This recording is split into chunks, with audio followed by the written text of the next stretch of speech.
Bojovali tak, že z těch obou válek se už nikdy nevrátí. Dovolte mi, aby jsme uctili památku všech rodáků, kteří žili v této obci a život je za vál naprosto jinak. Ale vždycky se cítili a milovali. Dovolte mi, aby jsme uctili památku rodáků všech, kteří v této obci prožili své životy, zde pracovali, zde se radovali, zde milovali a zde také svůj život dokonali. Čest jejich památku.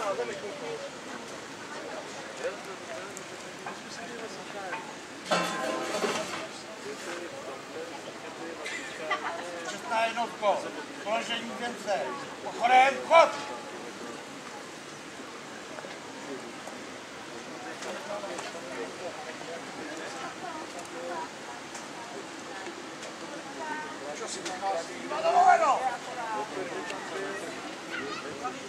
Já tam nebyl. Ale je krásně, není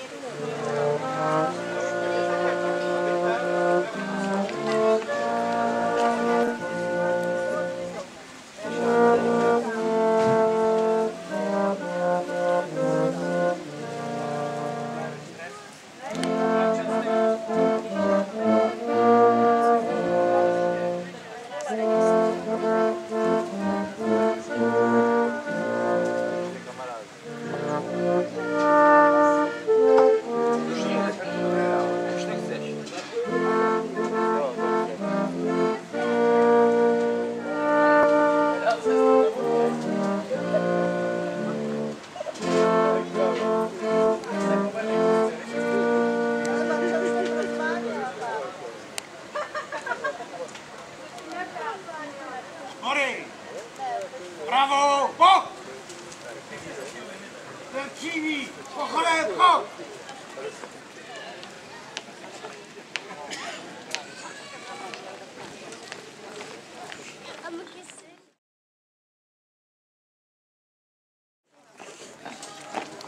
Zastavit, stát!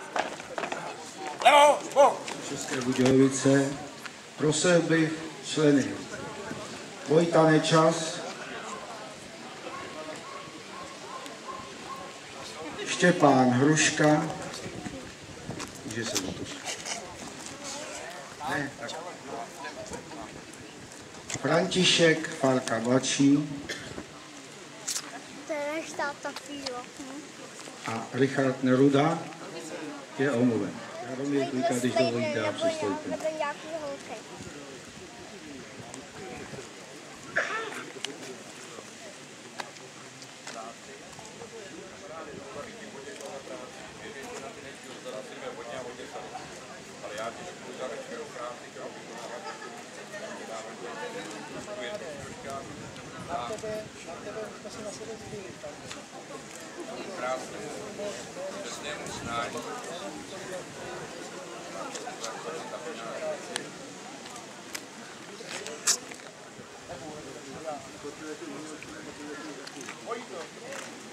Takže členové zařadit Karel Kubíček.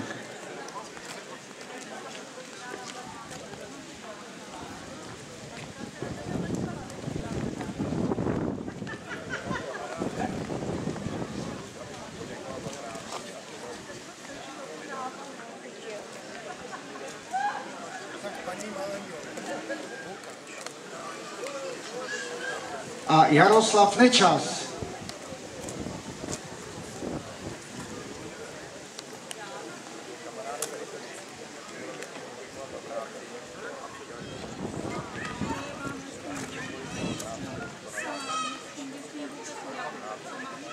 Dalších rodáků a nejstarších členů sboru.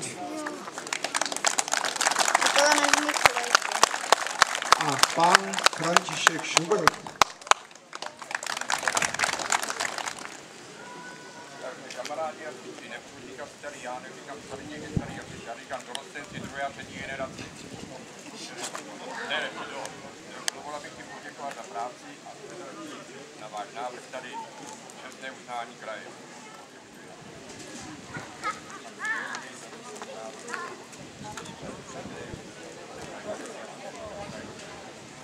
Moc děkuji. A ty kluky tady na chodu ještě hlídejte, aby nedělali krávnice. Pozor! Vážení přátelé, dovolte mě, abych na návrh našeho okresku Dolní Bukovsko předal 2 členům sboru dobrovolných hasičů na Horní Bukovsku za jejich, hodnotili jsme tak nějak 5letou činnost. Myslím si, že tyto 2 členové mají obrovský podíl na chodu hornického guberňáckého sboru, potažmo teda bermudského trojúhelníku. Proto bych požádal starostu sboru Hartmanic, aby vystoupil, moc mi dekorovat, starostu ze Sobětic a žádám, aby Cyril Hubený vystoupil a Jaromír Klika.